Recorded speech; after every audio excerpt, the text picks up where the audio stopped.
Menekşem, menekşem gözlerimin önünden kaybolduğunu sanma.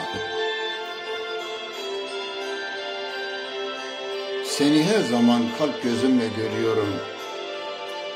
Sevgin, sevdiklerin içinde.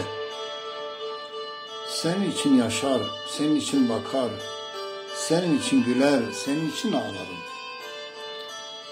Senin dilinle konuşur, senin gözünle görür, senin kulaklarınla duyarım. Senden başkasını görmez gözlerim, başkasına varmaz ellerim. Sana bedenle yaklaşmak bir zevk vermez.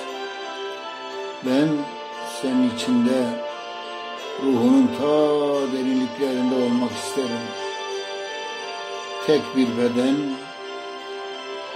ve tek bir ruh olmak. Ben sen olmak isterim. Aç ruhunun kapılarını bana. Artık ayrı bedenlerde yaşamaktan bıktım.